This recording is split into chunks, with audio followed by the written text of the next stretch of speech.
All right, people. You know what it is? There's another James White interview, which means we have another reaction content. I've not yet had the privilege to interview James White myself, potentially because I started doing these reaction videos. But let's kind of roll with it. We're wearing our LSS hoodie, so you know we love flesh and blood, and we are here just to see what the man himself has to say and to see what we think about it. Because reaction content is sometimes good content if it adds to the discussion and isn't just me going, "Oh my god, what did he just say?" Then it can actually be quite interesting. So let's have a look and see what is going on. I'm doing well, thank you, Wesley, and yeah, thank you for having me on the show. Absolutely. Well, thank you for coming on. It's genuinely an honor. So, we're just gonna go right into the preamble that we were World Championship. Sorry, just to notice that James and I are wearing the same hoodie, which is a bit embarrassing. So I might have to take mine off, but I think he has a bit more right to wear it than I do. Ships just happened. You were obviously there, being the creator of the game. So how did you feel about a hero that nobody thought was even really relevant in the meta? Taking the whole thing down and beating two Icelanders at that. Yeah, look, it was an absolutely incredible show. The Witch. I mean, I had people in my ear for ages before the tournament being like, "Fire's good now, Fire's good now, you should play Fire's good." So I don't know about that statement, but let's keep rolling. Championship was unsurprisingly a display of exceptional player skill across CC and booster draft, and I think to be frank, a lot of the naysayers around the format were sort of put in their place. To be honest, you look at some of the results that came out of the draft portion, and massive hero diversity across the 3-0 winning heroes. From and particularly at the top tables, you look at the top 16, ranked players, and the heroes that they drafted to get themselves into that top 16 and the top 8 was. I think there were more dashes and maxes than Teklo Boston's. So this is interesting. So I originally was one of the naysayers on Bright Light's draft, and then I realized that actually what was frustrating me was that the draft was very, very good at the highest level, and very, very good at the casual level. And there was this middle ground where people weren't drafting very well, where they'd heard enough about the draft to think, hey, let's just play Tekla Vossen, or they'd heard enough about the draft to think they knew how to make a good dash deck. And I was kind of saying that if you were really just drafting casually, you were drafting the hero you liked and you were just having fun and you didn't care if you win or lose. Once you're in that middle ground where you hadn't really had time to practice enough, but you were trying to draft well, it felt very, very punishing because it was very hard to read signals. It was very easy to get cut out from a hero or a hero because you thought it was open because there were loads of cards for that because it was all mech, and then it disappeared. But at the highest level, again, that changed again. It became much easier to read signals, and it became much less rewarding to play a Tekla and pile because blocking 12 gets you nowhere when someone has drafted a good dash or max deck. So I changed my opinion of that after a while, and Worlds helped change that, so I think he's absolutely right here. All was said and done. So the people who put in the work to really understand the formats got rewarded. And when it comes to CC, there was a lot of just a range of options on the table to actually take into the tournament and win matches. And yeah, I mean, as you say, I don't think people really expected Fire to be the hero that hoisted the trophy at the end, but it just shows that if you master your hero and you really understand the matchups and how you need to configure your deck, the equipment loadouts that you need for each of the matchups, and what the key cards are, what the key lines are, that you can take the whole thing down. So yeah, huge congratulations for winning it all and taking big names on the way to doing so. Okay, yeah, it was Alexander. You actually just cut out there, but I'll fit that in. Yeah, it seems like the connection just a little bumped there. You went silent for a second, but yeah, no, it was pretty amazing to watch online. I was watching the two Icelander and 5 matchups, and those were some nail biting matches. And I noticed that he was able to put insane amounts of pressure right away, which I think is what you have to do when you're dealing with a hero like Icelander. You can't give her time to set up whatsoever. You have to, especially as Fi, you have to go full gas. Otherwise, you're just going to get locked out of the game for multiple turns. And it was very well played. I feel like he read his opponent's plays. And there's a little bit of hoping they don't draw Channel 8 Frigids at just the wrong time to ruin your engine. But, you know, if you play through that, you can win. Pretty well, you know, kind of predicted what they'd have in the arsenal and was able to play around the worst case scenarios. You know, there was obviously, you know, in any TCG, there's a bit of variance. You know, he got lucky and managed to have the blues that he needed on the turns he needed them, but he also played those turns so insanely well that even most players like myself, even if I had the same hands, I probably wouldn't have been able to play as skillfully as he did. So that I think is something that's still very true in Flesh and Blood, that player skill shines through. Absolutely. Yeah, and look, I think, you know, we've seen it across a number of our high-level tournaments callings and obviously the World Championship. Just there is diversity in winning decks, and people who are committed to a hero and really master it are getting rewarded. I think we're at the last 7 calling / World Championship events have been won by 7 different heroes. So it's there are options out there to play, you know, off-meta decks, so to speak, and actually take down these big events. Yeah, it's very pleasing from a design developer point of view. I was gonna ask, do you feel almost a bit vindicated that, you know, everybody was kind of saying that Lexi is the best hero and nothing else is playable, the meta is very stale, you know, or it's just these top heroes, but obviously, as you were saying, we've been shown that if you master hero, you're gonna do fine with them. I mean, we've come into a point where a lot of the better heroes, including Lexi, have now been rotated out of the format. And what we're left with is slightly less powerful heroes. We're reaching a point where, you know, some people are responding to that by saying this isn't the high power game I was signing up for, because they thought they were signing up for a higher powered card game, and now it's sort of been depowered. I personally feel like it needs to be, and I think Fab is more fun when you're playing with slightly lower power levels and you have longer to set up and plan and play around. So I think we are getting to a fantastic place, and it's much easier for more heroes to compete. But, you know, it's worth acknowledging just before we hear what James has to say that you know, Living Legend has been putting in the work this past few years, and Lexi going was the most recent example of that, to sort of even out the meta and allow other decks to shine. Yeah, I mean, we talked about the Lexi era a bit recently, and including at the World Championship on the design panel, and I think in our view, she was a great example of what a best deck should look like and function like. But just the problem with Lexi is she outstayed her welcome. She was just the best deck for a bit too long, for a season too long, essentially. So I think it's true enough that people just kind of get sick of playing against the same best deck for prolonged periods of time. And, you know, we've taken that into account with some of the, you know, the changes that have come through with the Living Legend system, just to refresh formats a bit quicker and get rid of like lame duck formats, which, you know, was some feedback that was pretty loud and pretty vocal. So, and it is working, because we've lost tons of heroes to Living Legend recently, mostly in Blitz, but still, it's been fun to watch. Yeah, I think there are people who you know, sort of voice concerns about Lexi, or just about over it.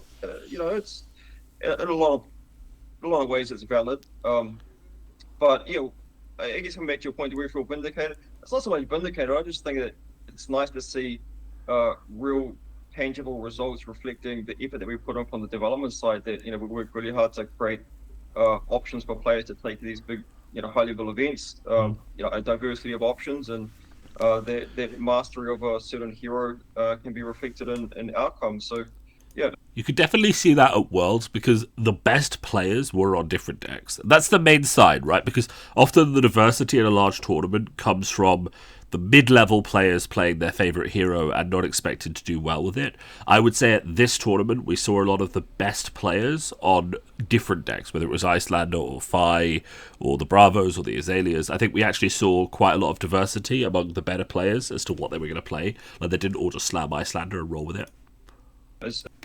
Can be reflected in outcomes. So, yeah, it's more pleasing than being vindicated, I think. Because I was actually going to, when you were mentioning that, I was actually going to ask, because the first thing I thought of was the LL system. And obviously the reaction from a lot of people is, I think the knee-jerk reaction was that this is awful, it's way too quickly, you know, getting your hero rotated a week after it hits Living Legend just feels bad. was Lexi then? That was like the whole point, is that so many people are upset about Lexi that you just decided, fine, like we'll just check it every week and get these heroes out quicker. I wouldn't say that it is strictly because of Lexi, but I think that the Lexi season is a good case study for it not working as well as we. No, 1 second, right? We have to have a look at this guy's mug. Can we get a good shot of this mug? Because this mug looks fantastic. Maybe we can't. Maybe it's moving too fast. Oh well, it looked like an amazing mug. Media games, which is what the weekly allow checks.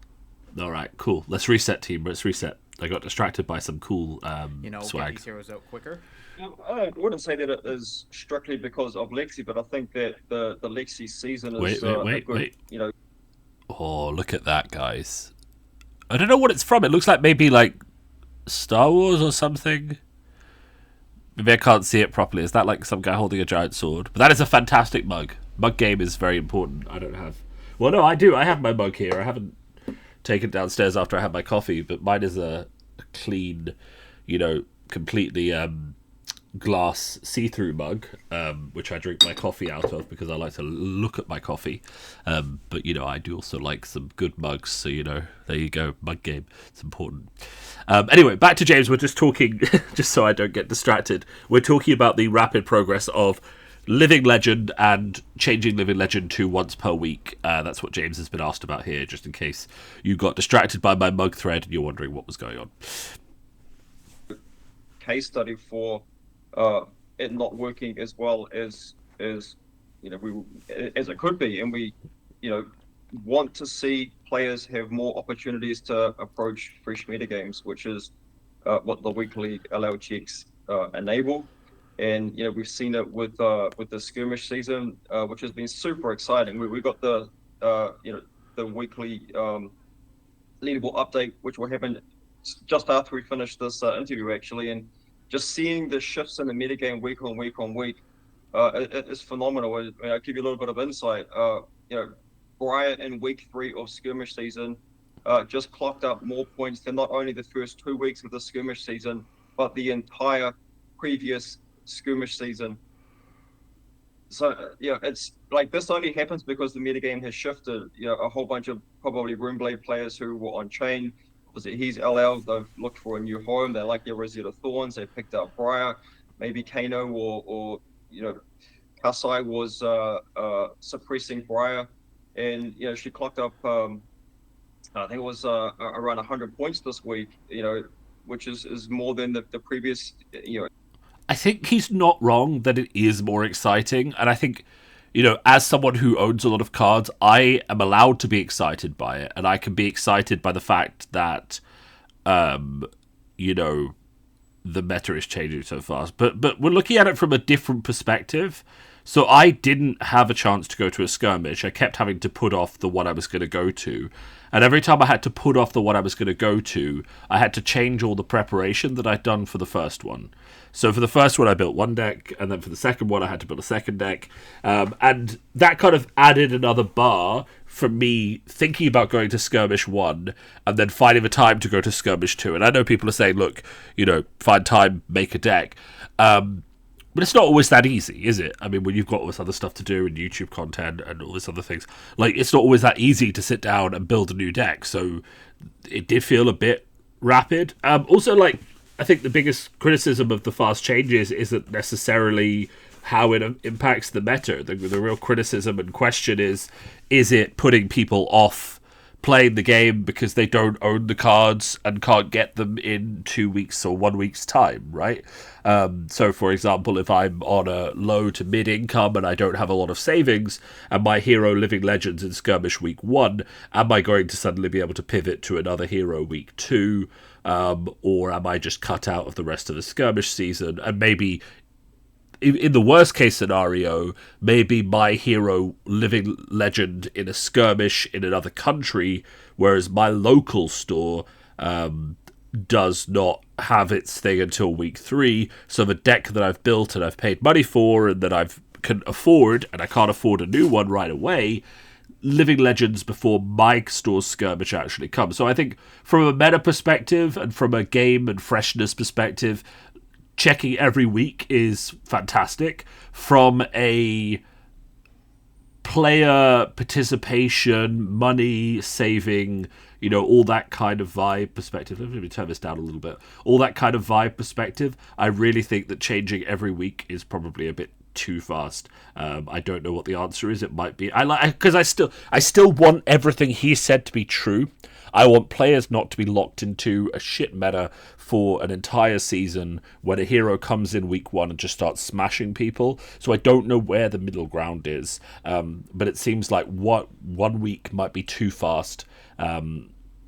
Maybe it is just 2 weeks, or maybe there's maybe we get a store discretion. Nah, it's probably too complicated. But what I'm trying to say is if you're in Vietnam or somewhere with a strong Blitz community but low income, or if you're even in the UK or the US and you look at your player base and you've got 12 people and that old Johnny on the corner there doesn't have a lot of money and works, enjoys playing TCGs but works in a fast food job or a 0 hours contract and can't really afford more than one hero,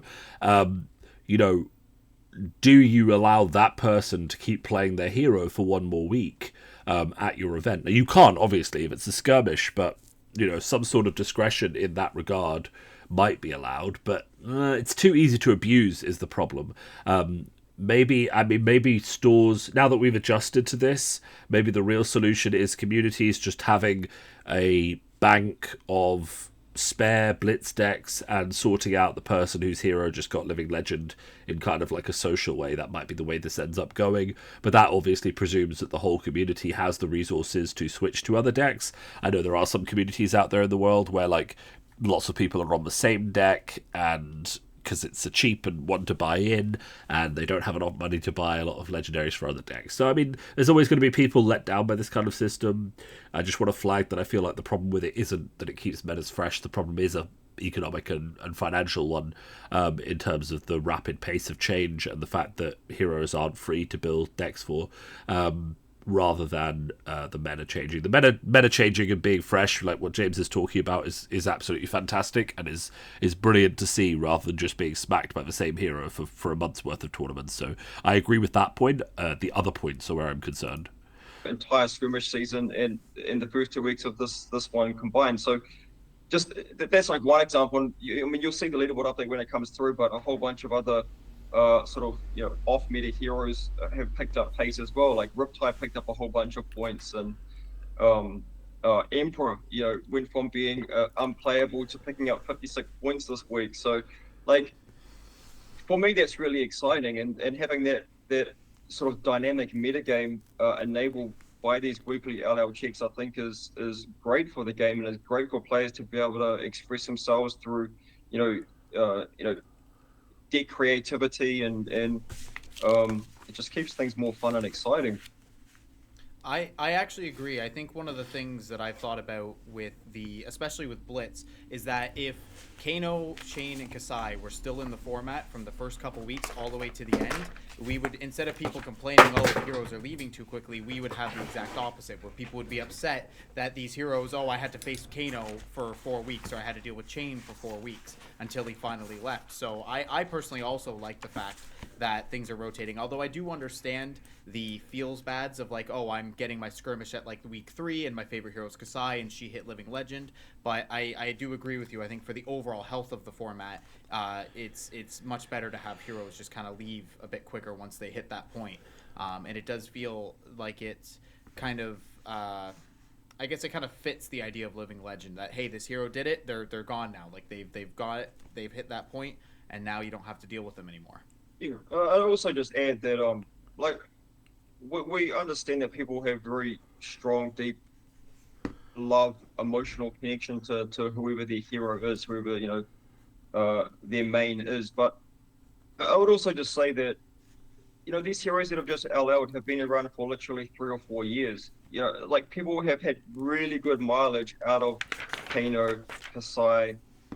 Ira's about to LL as well, and these heroes have been around for a very long time. So it is important that I think you can't have the expectation that your hero is going to be legal forever in the form that it is. And I think if it's going to rotate, it's probably not going to be legal for a little bit of time. So you should have that awareness that potentially, at some point, you are going to have a main switch for a while, and then that hero might come back if there's demand for it, or you'll get a similar playstyle in the class from a different hero. I think that's a perfectly reasonable expectation. I know some people feel like that's not what was promised at the start of Flesh and Blood, but I think in terms of maintaining a fun card game that does the trick and is balanced and keeps going, that seems to be the only way that you're going to be able to do it.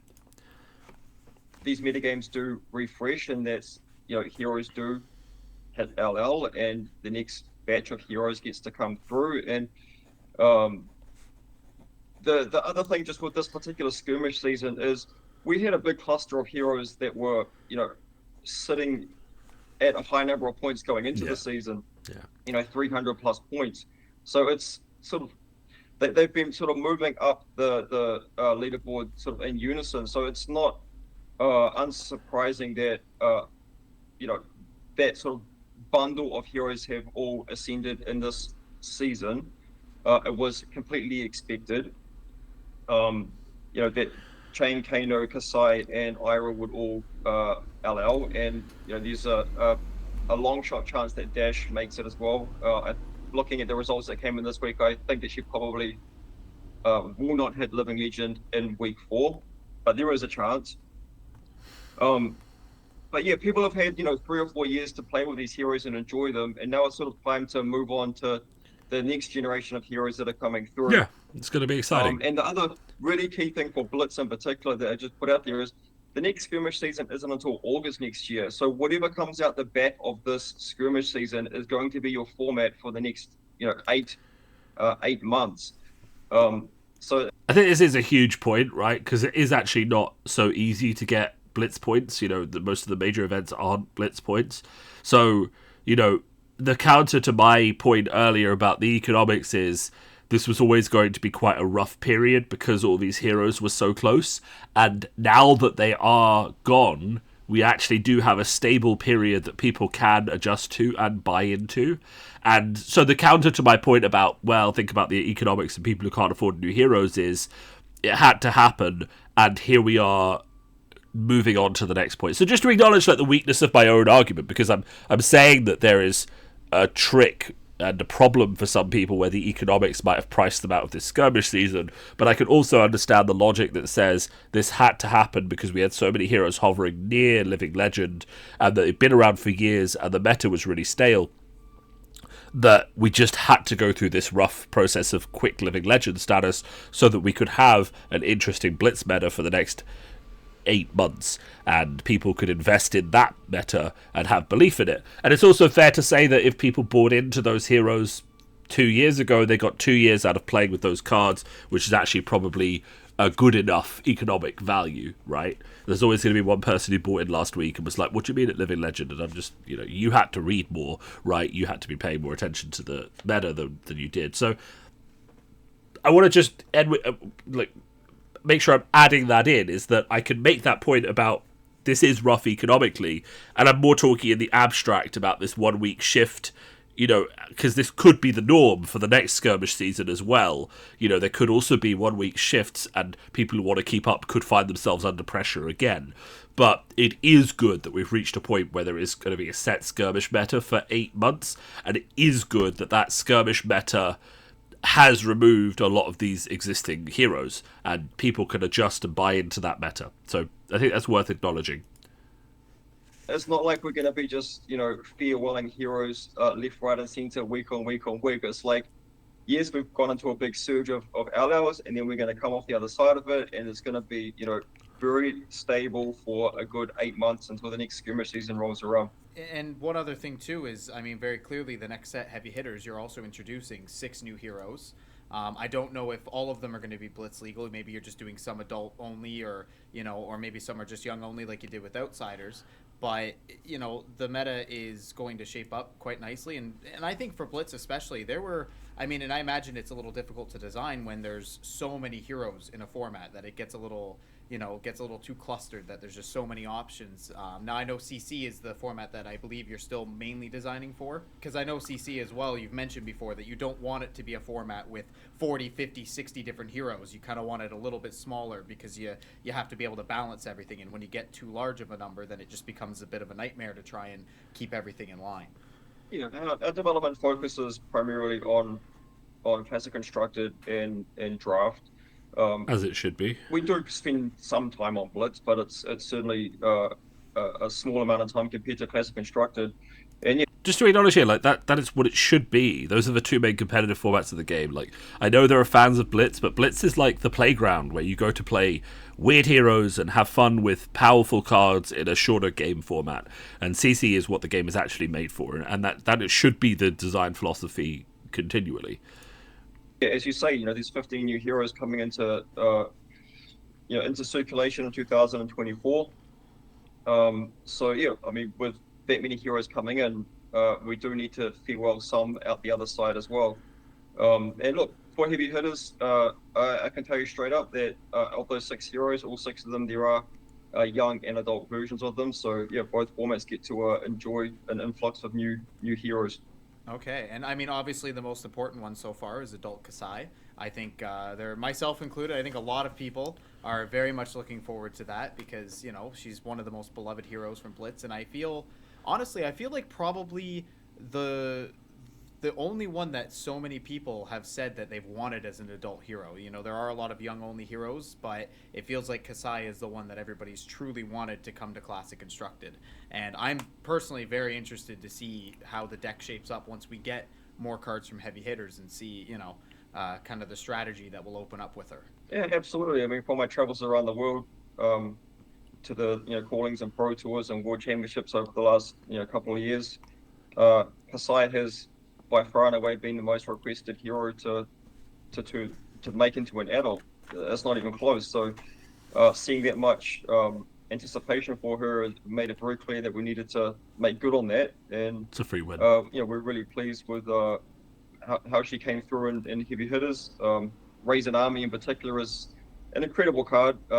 Props to Brian Gottlieb for ideating that one, and I think it's I think Raise an Army is a fantastic take on combo in Fab. Like, you're building a resource. In some ways, it's very similar to Blood on Her Hands, but thematically and power level wise, it's so much better. And I mean, the fact that these people, once you've summoned these allies, even if you don't win that turn, your opponent either is dealing with them or you're going to win next turn. So I think it's a massive card, and it's more stable in terms of combo than either Lumina or Blood on Her Hands, because it really does provide tools to close a game, not just one big turn, and then you still have to close the game, right? So you can actually combo off with it in more situations, because it's not just win and done. Like, you could play it in the right situation with 3 or 4 gold, or maybe even 2 gold, just to get some allies on the table to give you some ability to do more pressure. But it's also this massive late game combo card that if you used it with, I don't know what the actual numbers are going to look like, but like 4 or 5 gold, suddenly you have this board full of threats your opponent can't deal with that's going to chip down. And it's really, I really, really like it. a beautiful example of integrating her story into an actual game piece, and that ties together sort of like the motivation for why she has gone through the deathmatch arena. Different people have different motivations for being there, and for her it's about amassing gold so she can use that to raise an army and go back and finish some business that needs to get taken care of back in Volkor.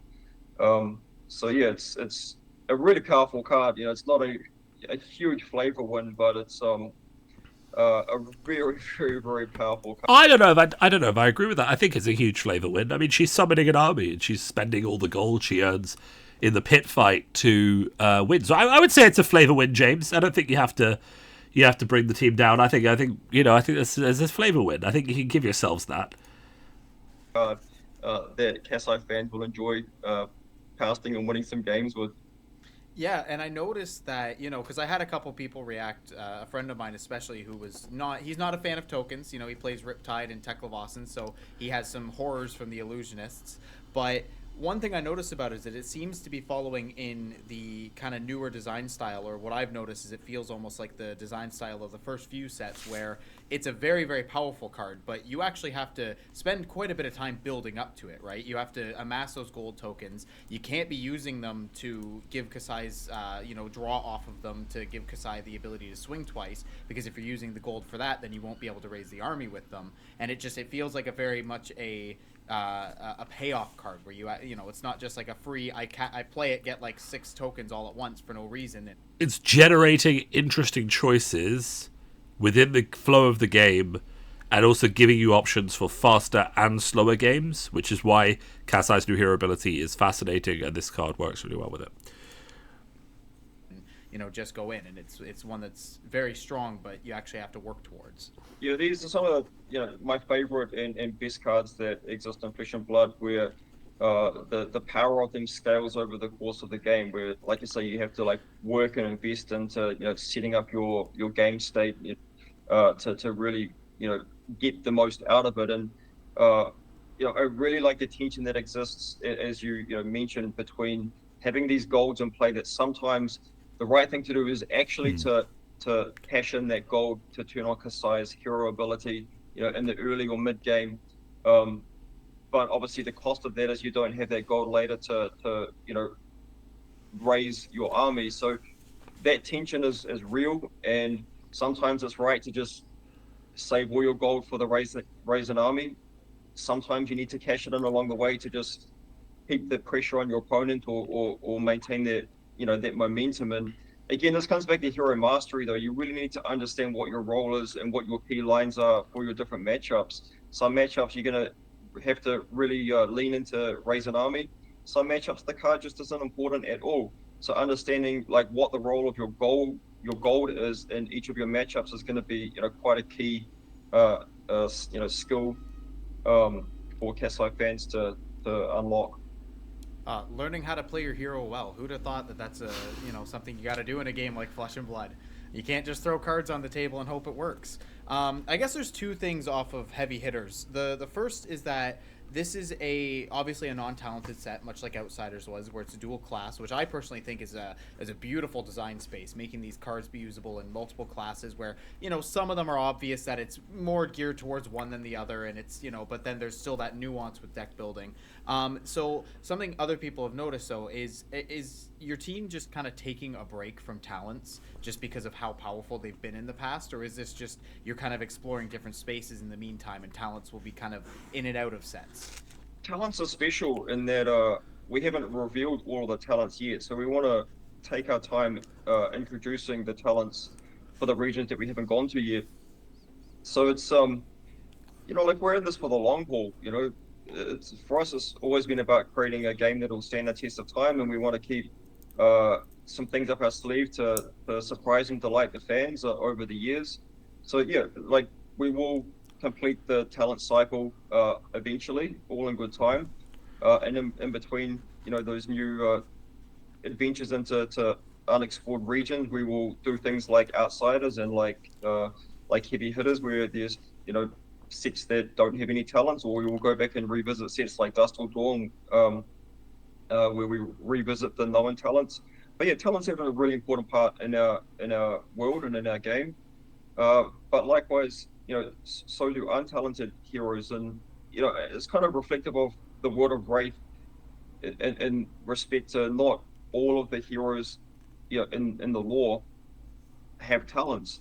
It is a special attribute that only some characters have been able to realize in the actual lore. So I also think it's important that we do make sets like Outsiders and Heavy Hitters that are more simplistic.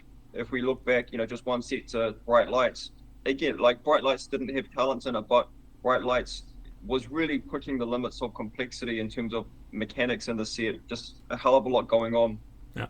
With crank and steam counters and evos and transforming stuff, and like there was just a high degree of complexity. And even if you look at like the word count on cards, like a lot of cards in that set, particularly at lower rarities, have a lot of words on them, and that's a telltale sign that there's a high complexity just intrinsically baked into that particular product.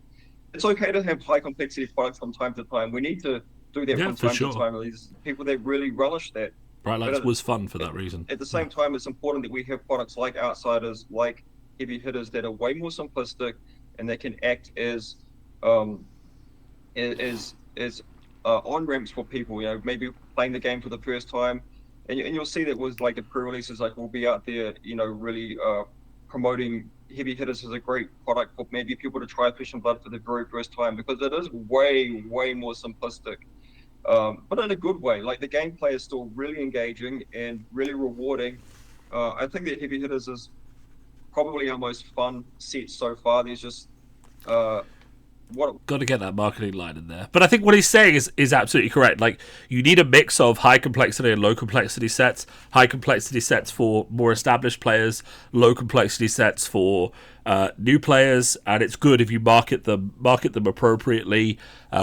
There's still a lot of fun for established players in the low complexity sets, in the straightforward drafts, and just being able to smack your opponent with heavy hits, that kind of thing. I do want to focus just a little bit on this like whole idea of talent breaks. In the latest episode of Steelfur Speaks, which is going live late this week, there is a whole discussion on why we think talents have dropped. Because originally, when I think the first set with talents came out, Monarch, it was kind of shown to us as the future of Fab was talent-based. And I think there is a whole discussion in the role that talents have in creating basically sub-factions that silo specific cards away from each other, and why that's a good and a bad design ethos. Because on the one hand, it stifles player creativity because it removes access to cards from specific classes. On the other hand, it also it simplifies deck building in some ways. But it is possible to create similar silos by leaning into heavily focused effects on heroes without actually having to segregate things with talents, which is basically what we saw in Bright Lights, where we saw a lot of cards that were designed for Dash, Max, Teklo that weren't as good in the other decks, but there was still an element of potential player creativity in allowing those cards to potentially go into the other decks.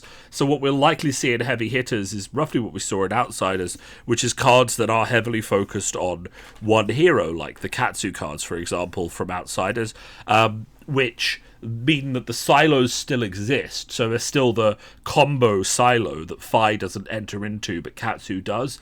But within that, you know, Phi could still take a very powerful combo card or combo line if it really made sense, and it probably doesn't because of how he searches. But this is just an example of how that could work, where not having talents does actually enable player creativity, which is probably part of the reason that they did this. The other reason, of course, is that every time you add a talented hero, you basically create a little silo for those cards, which means you have to test that talented hero, you have to test exactly the way it is, and also I think it makes it less likely that that hero will rotate, because they're not getting access to all the new shiny cards for their class that they could get.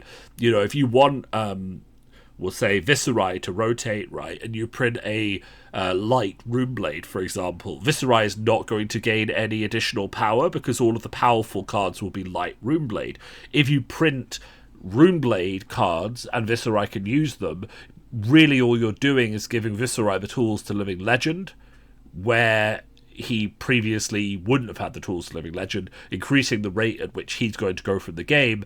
And then you can kind of trust the Living Legend system to balance the heroes that get this additional support out of the game and retire them, while also giving support to new heroes. So if we get, say, one new warrior card that makes Dorinthia really, really good, and she starts taking tons of Living Legend points, then we'll have a season where Dorinthia is really good, and then she'll retire after being in the game for 4 years. And that is a desirable outcome as well, from stepping away from talents for a while. So I get what he's saying, and it is cool that it is a representation of not everyone in Wraith is talented. You know, not everyone in the universe can be a Jedi. There are some great troopers out there as well, and rebels and things like that. And we kind of do get that vibe from the non-talented heroes. They're not magic, but they're still cool. Like, they're still good with swords. Dorinthia is still amazing, but she's not running around harnessing her soul. You know, it is good to represent those narratives in the game, and I think it is an important part of lore to have just normal people kicking around who are just very, very good at doing stuff and making their way through the universe. I think those are cool stories, but I do want to acknowledge that there are probably design decisions driving this thoughts as well. It's not just lore-based. There are design decisions. There are also marketing decisions in terms of easy entry. You know, I imagine it's going to be potentially easy to grab a load of cards from heavy hitters and maybe play a traditional class that's represented there. You know, there might be a new version of Bravo that uses those cards. I don't mean a new version of Bravo the hero. I mean a new deck, a new Bravo deck using old Bravo, but new cards from heavy hitters that lets people pivot into Bravo, the OG Guardian, by buying into the new set. So there's lots of pros. There's not really any cons, unless you're just really keen for more talented heroes, which I kind of am. But actually, it's really just a positive. You know, as James says, you know, I'm excited for what the new talents might be, but I fully accept that it's actually kind of a positive to have these breaks from talents where there's more room for creativity and there's more room for that kind of design of players making whatever they want to work within their classes. What I call banded variants. So there's some mechanics in there that offer a little bit more variance than maybe typical sets that we've made, but it's what I call banded, so that the outcomes of that variance aren't like highly determinative of who's going to win or who's going to lose, but it creates some moments in the game where there's like some unknown factor of what is going to happen in that like micro phase of the game. Unbanded variants, Scabskin Leathers, roll well or lose your entire turn. Banded variants, Sonata Arcanics, probably going to flip a non-attack action, an attack action card based on the density of your Viscerai deck or your Chain deck, but what you flip isn't known. So the outcome is likely predictable. Sometimes it whiffs, most of the time it doesn't, but if it whiffs, it usually succeeds, but the result is unknown, versus if it whiffs, you lose the game or lose your turn.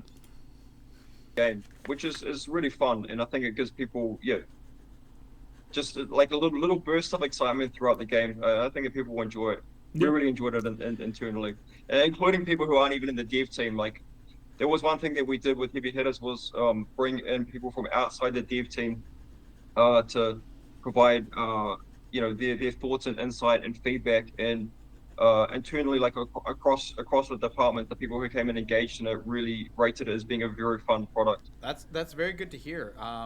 And the thing about a little bit of extra variance too that I like is, and I think it's also good for. Is that a special occurrence, or are they saying that the dev team has like tested stuff like bright lights in a silo?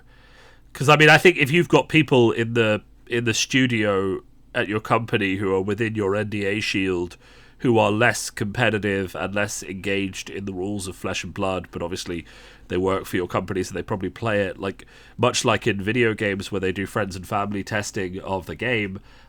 Those people should be involved in testing every set to a certain extent. Like, you know, bring them into some bright lights, make them smash it around and say, is this too complicated? You know, are people getting it? You know, that's a very, very good question to ask the people who are less engaged with the design team. So that was just an interesting statement from James. I'm hoping that like those people are involved more anyway, because it's very, very easy for design teams and small teams to get quite insular, especially if you're playing with a competitive mindset in a small group of people, to get quite insular, and having those additional people who aren't as competitive is quite an important brain check on whether the set you designed is fun. So I mean, it's good they did it here, but it's a bit concerning if it's called out as not being done in other places. That's what I'm going to say. The game, I know Brian Gottlieb has also talked about this a few times, is that it's also a way to let maybe slightly lesser skilled players have those big moments, even if they don't win the game. If they felt like they had that big explosive turn where the variance was in their favor, you know, that's a good thing for, you know, players who might maybe, you know, because Flesh and Blood is a very skill determined game. You know, usually the better player is the one who wins, and so giving, you know, the lesser skilled players the ability to, again, even if they don't necessarily win, they still have those big go off turns where they can feel like, okay, I got close there, like I almost had you. I think that's that's really important. And the other thing about heavy hitters, though, is that I've noticed it very clearly, and you guys have that whole kind of event structure with it. It seems like being the deathmatch arena, you're kind of tying it also to Ultimate Pit Fight. And so was that like kind of planned from the start, or was that just something you realized like along the way? So with the Ultimate Pit Fight, when it makes sense, we will include content and products to support that format. We don't sit down and say, look, we're going to design heavy hitters to be Good. Optimized for Ultimate Pit Fight. It's like, if it makes sense, if it organically makes sense. Again, like UPF is not the main format of the game. It is a fun thing that you can do with your cards as well as playing the main format of the game. So it's fun to design products for it because they are fun and they're casual, but a whole set is not and should not be balanced for UPF, right? Then we will, take those wins. This product offered some really cool things to really lean into Ultimate Pit Fight in a couple of ways. And yeah, particularly those equipments. I think that we previewed the equipments on the announcement, right? Like that's an example of like something which, when you're playing one-on-one, it doesn't affect it at all. Those equipments kind of function like iron rods. But when you are playing in the context of UPF, those equipments become incredible. So I think, that's an example of just something that we didn't have to compromise the 1-versus-1 competitive experience to like get something into the product that is like a real win for the UPF fans out there. No, that's good to hear. Yeah, and even the kind of wager mechanic that you've created, where you kind of bet with an opponent, like, hey, if this hits you, or if I flip a card off the top and whoever's bigger, I think that's obviously really good for one-on-one. You can build your decks around them, and in multiplayer, like it can just sometimes you can make a deal with somebody, like, hey, if you take like 1 damage from this, so let me get the token, I'll help you out in this way, or you can kind of politics. So it's I very much appreciate how seamless that seemed to be in the design, where, and like you said, those equipment where absolutely perfect for one-on-one, but they're very clearly like they work even better in multiplayer, and I think that's the best sort of design. And that kind of, I guess, leads me into a question that I really wanted to know. Round the table. Now, I personally love this product. I bought 2 of them. I've played them with friends. I have had somebody hit me with a final act for 17. I survived it too as the professor, and so he just looks at me and smashed me over the head with the Jinglewood to knock me out of the game, and it was a great experience. Has that product on your guys' end, has it done as well as you were hoping, or better, or is it maybe fallen a bit flat? Yeah, the product's been a tremendous success. It's a great example of us creating products for Good, because it's a fantastic product. I have it right here. I've played it many, many times. It's really fun. For casual play, for social play. Flesh and Blood is very well known as being a highly competitive game, and you look at all of the TCGs that are out there in the marketplace, and if you want to play a TCG competitively, with a global circuit, Flesh and Blood is the number one. Like a few years ago, Magic could claim that they had the greatest tournament circuit in the world, but they don't anymore. It is Flesh and Blood. We give away $1.5 million US, and we have, true. 2 Pro Tours and a World Championship. We have 18 callings coming next year and 50 Battle Hardens. So if you want to play competitively on a global circuit, Flesh and Blood is the game.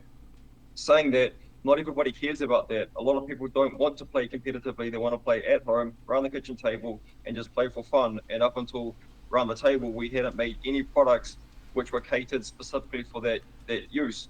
So it's really important that we do acknowledge the social players out there, and Round the Table is the first instance of us doing that, as well as doing the social play support kits as well, which are available in stores around the world that do offer UPF in particular. The product has been very successful. A lot of it is sold, and a lot of it is sold to people who hadn't tried Flesh and Blood before. And you can go and look at the professor's YouTube videos that he's done about it. Obviously, was the collaboration with the professor from Tulare Community College, which we're very proud of, and it's been incredible working with him. But you look at his videos and scroll through the comments, hundreds and hundreds of comments, over 1,000 comments in some of those videos. And the professor is the exact person you want to shepherd forward this like casual focused set as well. He's just such a good consumer personality that lets him be so accessible and so welcoming to new players, that him at the head of this kind of product has just been a massive win for LSS. So I'm not surprised that it's selling well. Just seeing the excitement and Sorry, I had to stop for a second. The rain is so loud I can hear it through my headphones. Appreciation and enjoyment that a lot of those people have mentioned. That's the proof in the pudding right there. Absolutely. I even people who are newer to my LGS, they were buying some, and I think that's the key thing is you don't hear a ton about it online, but I think that's just because the people who are online are on the more competitive side of things, who are on the more involved side of things. But I've seen so many people just buy this product and they don't even show up to the LGS again. They just wanted to go play it with their friends at home or play it with their spouses or whatever. So if this has been successful, can we come to I mean, I've heard a lot of whispers of the same, of just a lot of people just buying it and having fun with it. A lot of copies have been selling at stores and things like that. So I agree with that completely. It seems like the set is doing very, very well. And Is this something you're kind of hoping to do maybe once a year? And it's just a new UPF style product in that regards? Yeah, absolutely. I think the product is actually fab in a box. It's maybe not strictly UPF, but it's like, here's a box set that has everything you need in it to go and play Fish and Blood around the kitchen table with your friends and family.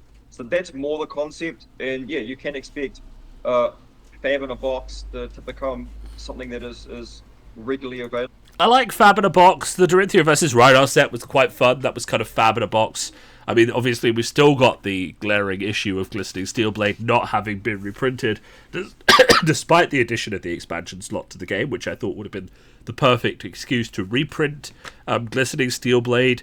It maintains its status as a one-of legendary, one-of majestic in a £35 to £45 box. Of which my local store did not have enough to sell to the one Dorinthia player who was happy to pay £110 to get 3 copies of that card.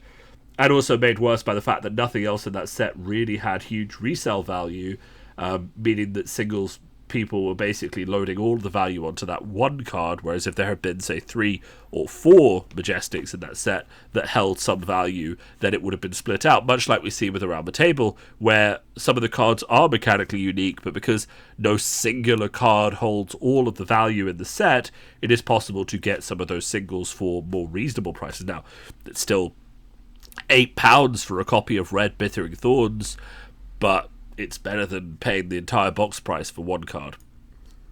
We would definitely do more around the table products in the future that are made specifically for UPF. But yeah, it's more fab in a box that you can expect to see on a more regular basis. Okay, that's very good to hear, because I was a huge fan of the product. I'm looking forward to more. Just please, if it's going to be kind of this home style product, just don't release one with every single set like Wizards of the Coast decided to do, because a product like this, I feel, is the most fun when it's like a yearly event, for the fans of that format, because you build up that momentum and it's a chance for you to be very creative with it. Because I felt like the heroes in this were very creative. Brevant being able to protect everything, and obviously Civics. Fab just does not need product fatigue. Like, we have, I think, the perfect number of sets a year, and if Fab are happy with the money, and ultimately they don't have Hasbro leaning over their shoulder being like, you need to give me 5% growth every quarter, and Wizards are like, how the hell do we get 5% growth from existing customers without killing them off and having to find new customers? How do we make everyone happy? How do we sell? If Fab are happy with their growth trajectory, which, based on the numbers I look at on the back end and sort of like their performance metrics and the awards they're winning in New Zealand, Fab should be very happy with their growth trajectory. They don't need to do more products. They just need to do the products they're doing well and have a good time. Steps is a card that's not only playable in multiplayer, but is a very good competitive card. Same with the Red Bittering Thorns with Ira, which I have to... Obviously, she's about to LL, but I believe that was... I know Brian Gottlieb had also talked about that deck, and I noticed right away, because I tried it in one-on-one, that it was a very good deck to sit down at a Blitz event with.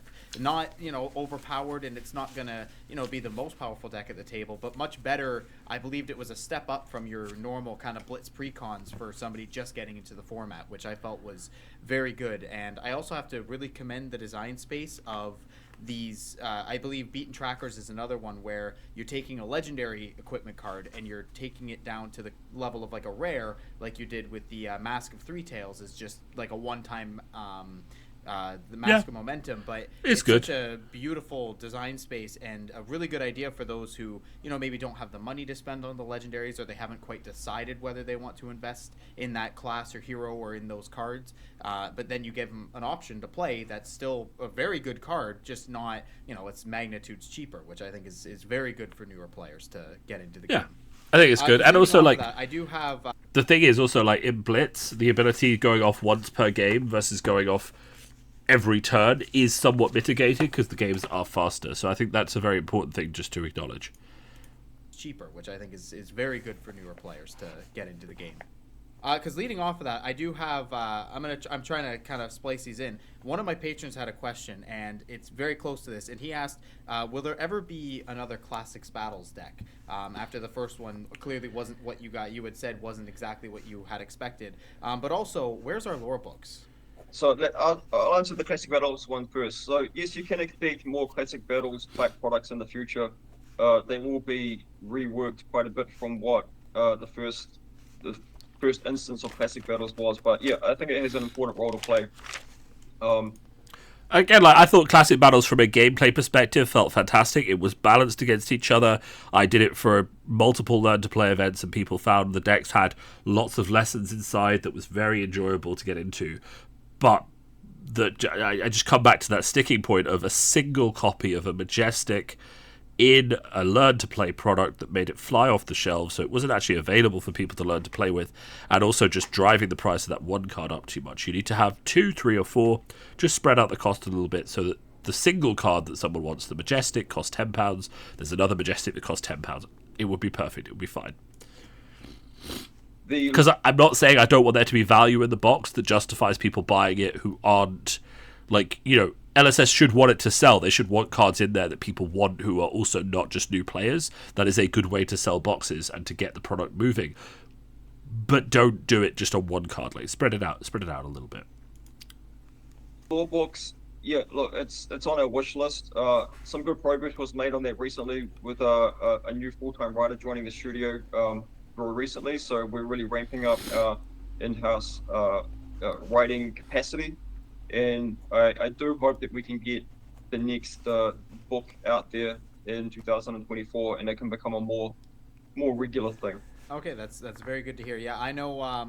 I very much like the idea of being able to purchase like just a paperback lore book, like the first ones, because I love the lore. But I'll be honest, not so much that I can sit there on a phone like scrolling on a PDF. I personally like a physical thing in front of me, so I believe so many fans would be willing to do that. But obviously, when you're making a game at this scale that's global, I mean, it's going to be once you're printing it in Japanese, that'll be 6 languages. Like you have to make your priorities first and foremost. Because I know you've also mentioned, I believe in the last interview you did with Loyal to Ophidia, you had mentioned PvE kind of had to get put on the back burner for the same reason. Like you've got so many other things you've got to get done first that you just can't, do all of it at once. Yeah, I mean, we've always been very focused, and just splitting yourself too thin is really risky. So unfortunately, things like PvE have had to be postponed. It will be 2025 project or product. So yeah, look, we need to make sure that we're doing the best that we can by the core. Look, this is perfectly reasonable, okay? I know a lot of people are keen for PvP, but the fact is that they are a company that is just coming out of its growing pains. And for those of you who aren't familiar, like, startups usually start very small. A lot of them die at that size. Other startups die when they start to add 5, 10 employees, and they don't scale up their processes or their management structures to handle those new employees, and they end up losing efficiency and losing money. Flesh and Blood are getting into a safe place where they've sized up their team, they brought on new people in key roles like conventions manager, creative writer. They have the money and the revenue now to comfortably make a bigger team and transition into something that can handle making a PvE product. But TCGs are a fickle industry, right? If you talk to people who've been around for a long time, 2 or 3 bad sets in a row is all it takes to sink a TCG, no matter how good it is. Right now, that's with a caveat. Like, obviously, if you're Magic or you're that size, you can weather 2 or 3 bad sets in a row. But for a smaller game, something like Flesh and Blood, there is still that inherent risk of, if we publish 2 or 3 sets in a row people don't like or are slightly broken, people might start shifting away from us, and it takes a few drops to become a tide, to become a tsunami. So the fact that they're delaying PvE to focus on making the game and the company work just makes perfect sense. But that's not a warning sign. That's a positive, because they've understood that their core product is the competitive CC and draft and those sets. And they have the resources now to do a very good job in making those sets consistently good. More design resources, more testing resources, more marketing and events resources to back up that effort. But that doesn't mean you get distracted by a new way of playing the game that isn't going to be the main focus of the game. I know a lot of more people want PvE, but it's not going to be the main focus of the game. So it's fine to say, yes, we're still going to do it, but it's just going to come later. In fact, it's better to be honest about the fact that we want to do it, but we're not going to be able to do it for a while, than to lead people on. The full product range, which is, making the 3 big booster releases per year, and like the big goal for us was getting all of those to be draftable, which we have achieved. Starting with Bright Lights, every big set that we're releasing is draftable, and to a really, really high standard. I think the products that are coming through are the best draft products that we've made. Let's hope so. And also really addressing some of these other holes that were in our product portfolio, such as onboarding products. So you mentioned Classic Battles just before. So there is a product coming out in 2024 which is designed specifically for first play. It's not Classic Battles; it's a different SKU. But it is being designed explicitly for somebody to learn how to play Flesh and Blood and play their first few games with it. And we put a lot of work into that one. And things like Round the Table is another example of like creating a product that there was a massive hole in our product offering for social play. So some of these things have been given more priority than PvE or getting lore books and things like that. But we're in a really good place, and we've welcomed a lot of incredibly talented people onto the team over the last 9 to 12 months, and we're in a good place to be able to start expanding and exploring some new areas, and you can look forward to different kinds of products coming through maybe towards the back end of 2024 into 2025. Just the lead times are really long in this industry. It's like a slow moving tanker, but I'm very excited about the products that are coming through into the future. That's very good to hear. And I think that's a very important thing for us all to remember, is that, things take time, good things take time. Like, you guys could be pumping out sets in a bunch of garbage without really testing it and not really caring. But that's I don't think that's what anybody wants. I would much rather things be at a slower pace, but and that would kill the game, right? I mean, it's not, it just would. If they started pumping out bad sets repeatedly, the game would start to die. Have quality over quantity, because just I don't want to deal with a game that just gets pumped out all the time and you just don't get to enjoy whatever it's done. Now, you did mention all the sets being draftable, so is it safe to say that the expansion slot has kind of replaced supplemental sets? Pretty well much. Yeah, I wouldn't say that you would never do a supplementary set again, but I mean, let's just take note of that. I think that's a very important thing to say.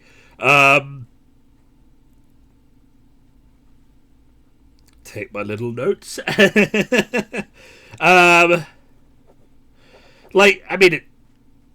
still going to do a supplemental set if they need to put that big injection of cards for everyone into the game, but I feel like adding 1 or 2 every other set is perfect. The expansion slot has been an absolute win in my eyes. I think it's brilliant.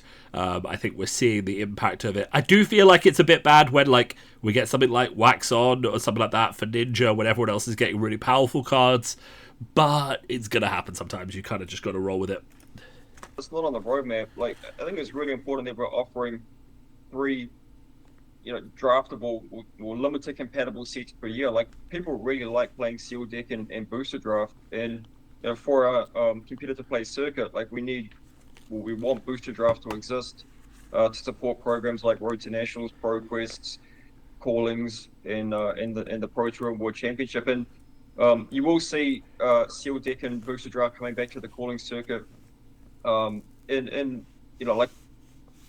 quite a reasonable frequency in 2024. Obviously, starting with the calling Queenstown with the Heavy Hitters World Premiere and calling double hitter. So that's obviously both Heavy Hitters Seal Deck and Booster Draft. But as we move further throughout the year, um, you will see more limited calling events. And look, I think for some people out there, they love playing Flesh and Blood, but maybe they're time poor. And limited is a really great way for people who don't have the time to go and build decks and learn all the matchups, but really, really love the game. And oftentimes are really good at the game, but they need that limited format to, satisfy their needs and wants of what Flesh and Blood is. I think that's definitely fair. I mean, limited callings, especially when they happen immediately after a set release, are a very, very good tool. Also, like, just to acknowledge, like, if Heavy Hitters comes out 1 week and there's 2 callings the week after, like, asking people to buy cards from that set at an accelerated pace is unfair to them economically as well. Like, we saw that a bit with Bright Lights, and people wanted to play Dash.io straight away, and then the price of Twin Drive was like £25 or something. Like, it is good to do more sealed callings if they're happening close to the event set releases. That seems like a good conclusion. But yes, expansion slot I think has been very successful, and it gives us a lot of flexibility as well to be able to get tools into circulation to buff certain heroes. And you can see it with the Arachne specialization that we previewed a week or so back. Such a good card. Oh my god. That's an example of, like, Arachne is a hero that needs some love.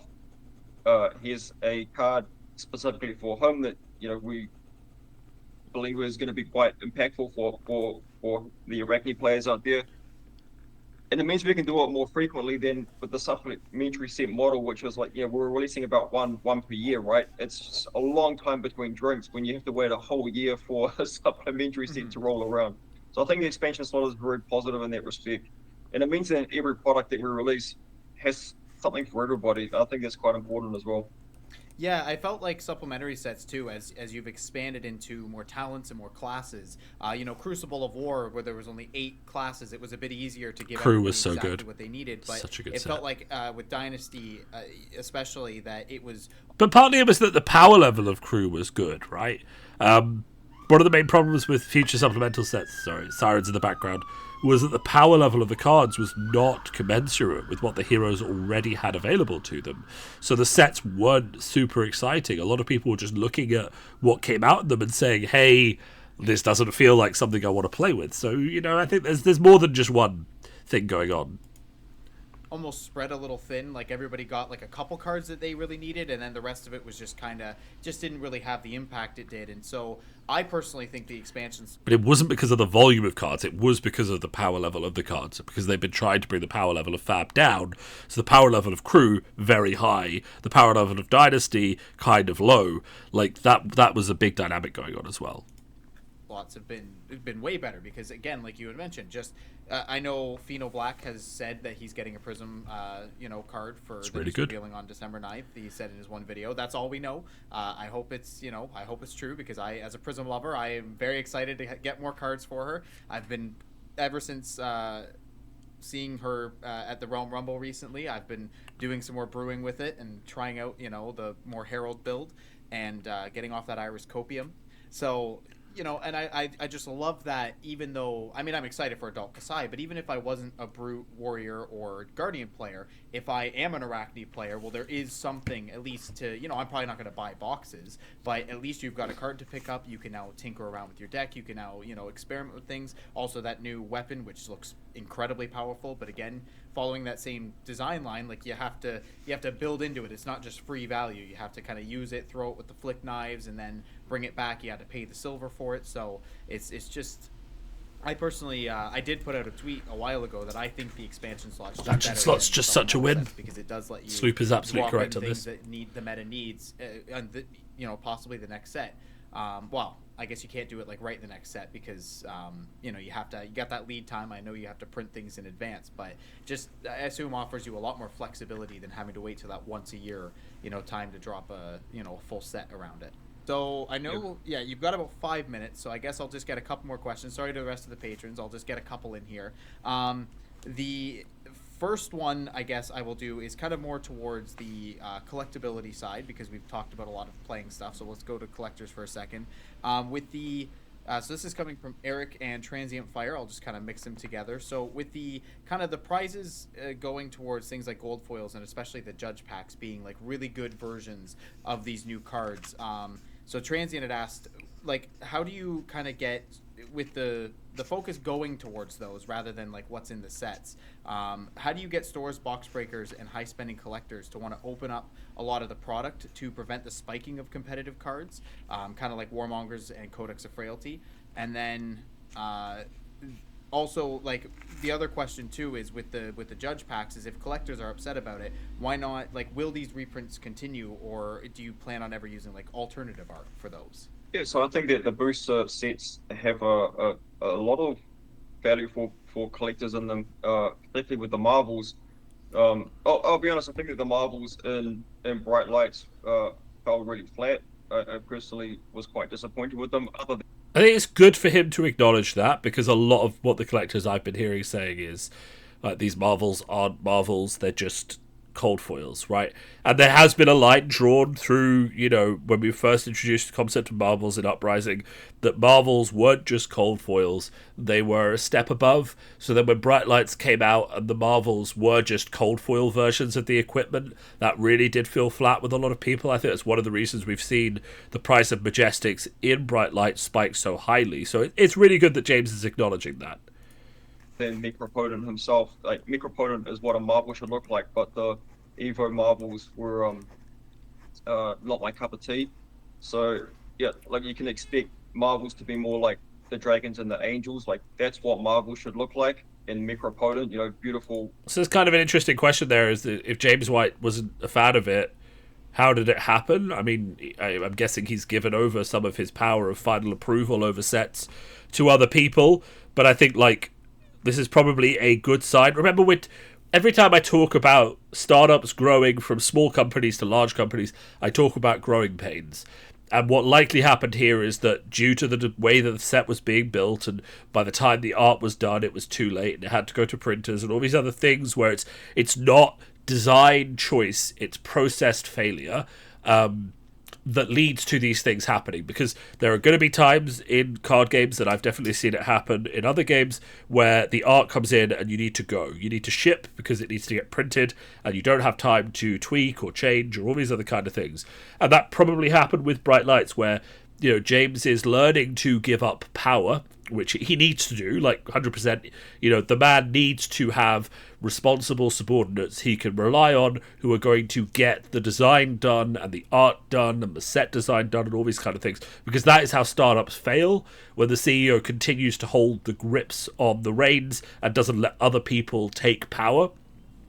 That's how startups fail, right? If anyone's wondering, one of the ways, because then the CEO has a mental breakdown and the whole company dies because he hasn't given enough power and knowledge to other people to continue, right? It's good in some ways that this happened, because it's a demonstration that someone else is starting to make art decisions, design decisions, taking the burden off James White, right? On the other hand, obviously, what is a marvel needs a better definition internally. But the good news is that has probably happened now, right? James probably looked at Bright Lights, looked at the marvels, checked in. It was too close to printing, so he couldn't change anything, and kind of just said, look, that's probably not good enough. And as he's saying now, they need to be more like dragons. They need to be more like angels. And that's good. It's good that he's acknowledging that. It's good for collectors in the future. We're probably not going to see the same level. And in fact, I have a feeling, based on what we've seen so far, that there are going to be a lot of full art heroes coming out of Heavy Hitters. Borderless, full art, Yeah. just, you know, custom, you know, text box stuff like that. That's what Marvel should look like, and I think they look exceptional. And our heroes as well. You know, going back to, I guess, Starvo was the first Marvel hero, although we didn't have Marvel rarities back then, but, you know, we did it with Icelander and so on. So you can expect to see, you know, beautiful looking, like really, really visually distinct marbles in our sets going forward. That they're there for the high-end collectors and the people who want to really bling out their decks. So I think that that's a big reason to open a lot of displays for the collectability point of view. As far as judge pack goes, look, our judges work really hard. We can't run organized play without the incredible judge community that we have, and we really appreciate the services that our judges provide the community.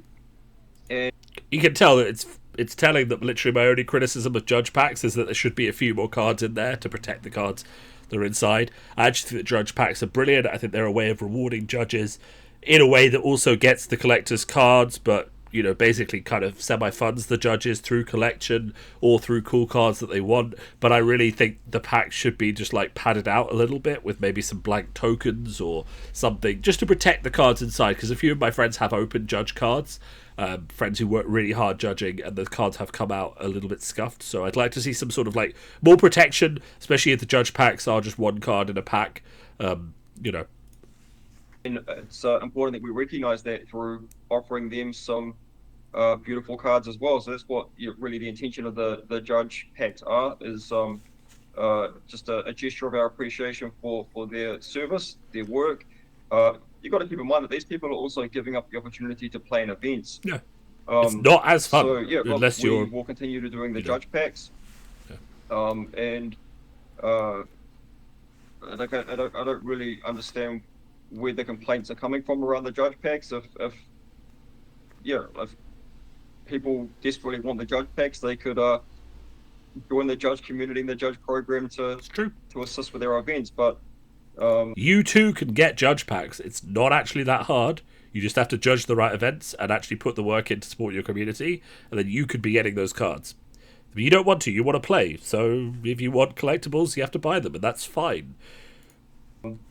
Yeah, look, as you can see, we're giving the judges through the judge packs some of the best cards in the game in their special adjudicated version frames, as a way for them to be proud of their contribution to the community and to the game, and as a bit of recognition for their service. So yeah, can expect it to continue. Okay. I mean, I personally have no issue with the judge packs existing. I think the main issue I've heard is that some people do feel like they are better versions than previous. So like Art of War, for instance, some people think that the judge promo is way better than, let's say, Arc First foil, which I don't believe to be the case whatsoever, because I mean the whole point of the first edition versions being as coveted as they are is because they are the first edition versions, right? But that seems to be, at least to me, what the main complaint is. But I don't know. For me, I'm personally fine with judges getting good promos, because like you had said, they put in a lot of work. I mean, you look at some of these events, they're on their feet for good 16-hour days sometimes, just running around and trying to make sure everything runs smoothly as possible. Yeah, I mean, look, different strokes for different blokes. Some people are going to like the Cold Foil Art of War, some people are going to like the first edition Arcane Rising version. I mean, you can say the same about Command and Conquer. Personally, I like the Arcane Rising first edition version more than the playable version that we did. I just like it. It's the OG, Yeah. Very probably I'm in the camp where I would do the OG Art of War as well, but some people will like the Cold Foil version. I think that that's a nice thing to exist, where we give people options for what version they perceive as being more. It is worth remembering that, like, nowhere in LSS's policy does they say they will not print a better version of a card, right? That's something that the community has determined through some sort of arcane thoughts and think that James White has said. He said that all he really said was that in general it's his philosophy to not reprint better versions of cards, but the only thing that's actually protected are cold foil printings of cards. So if he prints something in cold foil, he won't print it in cold foil again. That's a special first edition / Fab 2.0 shiny sort of thing. But everything else is up for gamble, so we won't get another cold foil Art of War. But we already had rainbow foils before, so it's fine, and it's just a good way of getting prizes out there and promos and judge packs and all this kind of stuff. It's fun, valuable or prestigious or whatever. Just like gravitate towards the thing that you like, and you know, and show the judges some appreciation and love along the way, please. Yeah, I mean, this game is for everybody, so we need to take the time to appreciate everybody in it. Because, as you said, you can't run events without judges. It's just not going to work. So we'll do just one very quick one, and then the last one. So this one is just from Bruno. Have you ever considered using developing a mobile app for the kind of pairings and events with like where you can, rather than using the web page and having to refresh to see if the next round is set, like an app that can just straight up ping you a notification saying the next round is up, here's your opponent? Absolutely. They don't really need this. I mean, the website does fine. Apps are more likely to break. Just, yeah, anyway. We are investing into our IT infrastructure and build out, and some kind of app that does what you're talking about will be available in the near future, hopefully sooner rather than later. Oh, okay, so they are making it. That's pretty cool. Okay. Yep. Okay, good to know. And so this last question is from Christopher, also known as Elixir, and he is actually one of those judges, those nasty judges who got those wonderful cold foils. I believe he got a Vin set, so that was pretty cool. So he had asked that with talented heroes leaving the game and leaving a lot of cards unplayable, for example, Ice is the newest talent to just be completely out of Classic constructed. And then you've got, on the flip side, sets like, Bright Lights and Mechs just got all these cards where unless all the mechs leave the format, all the mech cards will forever be playable. Do you feel like the talent system is working as you had anticipated? And do you think it might be difficult to keep some of the talents in the game rather than rotating out, or was that by design? Completely by design. I mean, if you go and look at the card legality policy page on our website, the intro on that page has been there since 2019, since before Welcome to Raid launched, where we talk about our philosophy towards card legality, and that it's intended to be, I think we describe it as like a flux, where cards flux in and flux out of being legal, and whether something is legal, it's dictated by the heroes which are legal at any one time. Hence, Living Legend takes heroes out of legality, and therefore with them takes batches of cards out of legality, but only for a period of time until we reprint a hero of that class / talent. So I think that the system is working exactly as intended, and I think it's very, very important and positive for the game when something like Ice leaves the game for a period of time, and it will come back eventually. And when we bring it back, it'll be, probably in a different manner than it was. Sorry, just a quick call. In its first go round, you can see that with Light Illusionist and Shadow Runeblade as well. The first go round, the kind of ways that Prism was played is very different than how Prism Awakener of Soul is played. These more modern versions of Prism's second incarnation are way more hero focused, and way less sort of well, obviously you don't have the original Luminaris, so it's way less about building like a massive board of and I think we've talked about how some people feel disenfranchised by that because they liked old Prism's playstyle, but again I think at this point in the game you're still learning lessons. The original Prism was not particularly healthy to have in the game, so the fact that she's not been reprinted in a similar way is kind of to be expected, and we've gone in a new direction that makes her, we'll say, better for the game. So, it is, there is going to be a risk that sometimes your hero Living Legend did for a good reason, and that reason was a fundamental design reason with the way that hero was designed. So, like, for example, Lexi plus Voltaire. So when Lexi comes back, she's not going to have as easy access to go again as she did with Voltaire, and people are going to have to play around that. Death by 1,000 cuts. So it's like it's deliberate that we want these sort of card pools or clusters of cards to flux out from time to time, and we saw it with Light Illusionist and Prism, who Light Illusionist cards were not legal to play anywhere in Classic Constructed for about 9 or 10 months, something like that. The Shadow Runeblade card pool was the same thing, and 10 or so months, maybe it was a year later, Vincent came out, and you can play with their Shadow Runeblade cards again, but again in a very different way. The cards that Chain really leveraged to it. That's important. So the expectation should be for change. I think that's the biggest message to take out of that, is that the expectation should be that you won't be able to play the hero in exactly the same way when it comes back around.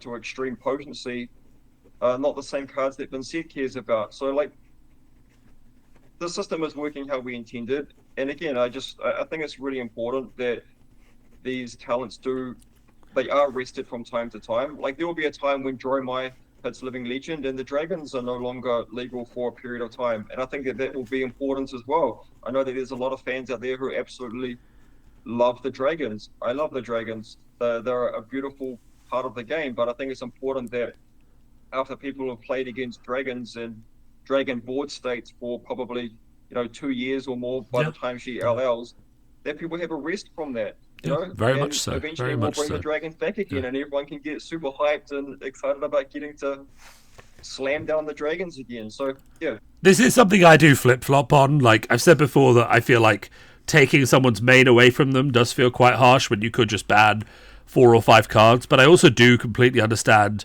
like LSS's desire to go with new heroes and reprint old versions of cards. Sorry, reprint new heroes, reprint old heroes with new abilities, and keep the game fresh in that way. So as much as I understand that it is harsh maybe to get rid of someone's main, when we can look at the balance of 4 or 5 cards and say if those were gone, this hero would not be overpowered. But I do think where we're going is the better way to go. So like I'm not particularly that fussed really. I do think decisions are being made are the right decisions. Let's put it that way. it is working, and that was the intention. Okay, that's good. Yeah, because I mean, and for the dragon part, like I love the dragons, but I love the angels a little bit more. And considering the dragons are my worst enemy, I am fine to see that happen and take a break from that for a little while. So, is there anything else that you wanted to mention here at the end before you got to go? Thank you for having me on the show, and all of the hard work that you do to create content on a regular basis, and likewise to all the other content creators out there. We really appreciate each of your effort to keep the community informed and entertained. And myself and the team at LSS, we do tune into a lot of the content that is in the ecosystem, and we appreciate people's efforts to express their thoughts and feelings towards the game and the format and things like that. And we love hearing that feedback, whether it's positive or neutral or people have expressing frustrations. It's all good stuff, and we know that it's all coming from a place of passion. But look, I think the game is in a really great place right now. Agreed. We're pretty happy that everyone gets to have a little bit of a rest from the ice meta, and we are getting, we are now at that point where we've sort of moved past what we refer to as Fab Phase 1, with the LLing of Icelander. In my view, she was the last of the heroes that was really, essentially cheating on action points. So with Voltaire gone, and now Icelander being that last hero which has just had sort of unbridled access to cheat on action points, we're really moving into this era of the game that we've been looking forward to for a very long time internally. And it is the sort of metagame that we've been playing in-house for quite some time. And I think it's going to be some a really enjoyable period of time for Fishing Blood players around the world. Great events coming next year. More investment than ever from us into our events and organized play circuit, and we're at the point now where we're able to give people a lot of visibility over the event schedule as well. And that's been fantastic. Like, how fantastic has it been? I said this when I was reacting to his Worlds video. All we've really wanted for a while, and I know they couldn't do it because they were still a smaller team, and it's just hard to secure events, and you have to have the budget to pay for it well in advance and all these other things, and commit to the schedule. We just wanted to know 3 or 4 months, maybe 5-6 months in advance where these big flagship tournaments are going to be, because the hotel prices and the flight prices are just perfect at that time, and also booking time off work and planning it with partners and things like that just makes so much sense. So the schedule difference this year, I have no complaints about. It's fantastic. I know exactly where I'm going to be on what dates, what I can afford to go to, what I can't afford to go to, and I've already booked hotels for most of the major events I plan on going to, qualify or not. So this is just fantastic. Pro Tour Amsterdam going all the way through. I think it once in back end of June or July, and later in December, in the next maybe week or so, a couple of weeks from now, we'll be having that big OP announcement on FABTCG.com, which will give more insight into the battle hardens and the callings, which are coming up as well. Brilliant. But with 50 battle hardens, 18 callings, and the 2 Pro Tours and the World Championship, there is going to be some fish and blood coming to your neighborhood. The events team are going to be earning their money very well. But wherever you are in the world, and a lot to look forward to in 2024 and onwards. Absolutely. I'm so glad that this game did not die, a couple of years ago, like everyone was saying, because seems like the future is very bright. So thank you, James, for coming on. I very, very much appreciate it. I know all the viewers do. For any of the new viewers, if you enjoyed this and you're watching on YouTube, you want to hit that subscribe button, please do. Or if you're watching on any other streaming platform, then just enjoy it, I guess. I don't know if there's likes or anything else on all these other ones, but this has been an absolute blast. And I very much appreciate you for coming on. Yep, thank you very much, Wesley. I appreciate it. And subscribe. Hit that subscribe button right now. All right, I appreciate it. So, everybody, Thanks. I hope you guys enjoyed it, and we will see you in the next one. Bye-bye. So, let's just pause for a second, because I am covering the Patreon button. Let's just call out Sloop Dupe Fab. That was a fantastic interview. I often like hovering over these interviews because, there's questions that I feel go unanswered. Or some things like that, why we want to discuss them more. I would say that most of the questions that I had or the thoughts that I had were echoed by the interviewers. So, he was jumping in to ask the questions that I feel like needed to be answered. I'm not criticizing other people who have interviewed James White, including Instant Speed that I recently reviewed, also asked a lot of the questions that were pertinent on my mind. But there's a lot of questions to ask, and there's always more questions that can be asked. So it's always pleasant when an interviewer asks the question that I'm thinking about after I've already thought it, after I've thought about it. So I thought it was a really good interview. I think there was a lot of interesting things said. I think in terms of overall feedback, there's nothing really I'm super nervous about. They're continuing their design for Draft and CC. That's what we want. 6 new CC heroes. I've kind of had my wobble about the amount of rapid change in Living Legend, and I can kind of resign myself to it being good in the long term, though rough a bit for people's wallets and their hearts emotionally in the short term. I think, I can look forward to new Classic Battles products and new Learn to Play products as long as they learn the lessons of Glistening Steelblade. I feel like I completely agree that the supplemental set is not needed as much with the expansion slot. The expansion slot is absolutely fantastic.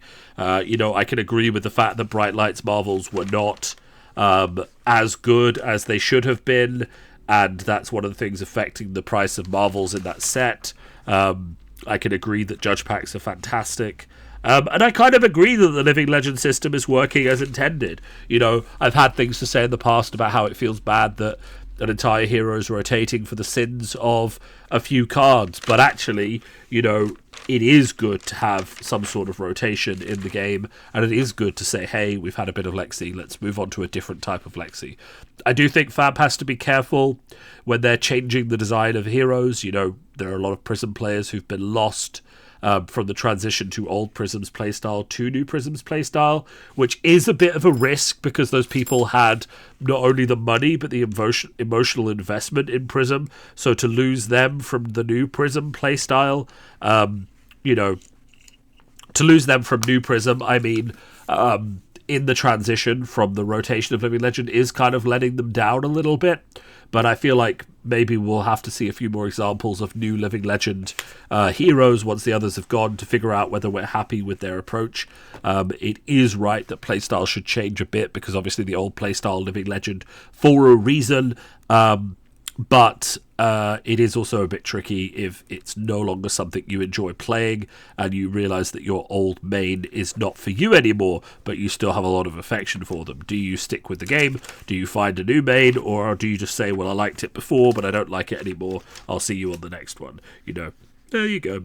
It was a great interview. Really good. If you like this content, well, okay, let's do it properly. If you like this video, you liked Sloop Dupe's interview, you can find his Patreon, links to his YouTube, links to the actual video. Please do go there, like, subscribe, tell him how great it was. It was a really good interview. I am here to react and add value. I'm not here to steal views and content from him. So you'll find that all linked below in the video. And if you, of course, liked this and the way that I was doing it, you can also subscribe to Steelfur Speaks. We have been making WoW content recently, but we are still primarily a Flesh and Blood channel. I'm just riding my own enthusiasm for a new WoW expansion to have a bit of fun in that regard. So, as always, just bear with me, and we're going to keep making great Fab content for everyone. All right, thank you, everyone, and I will speak to you all very, very, very soon.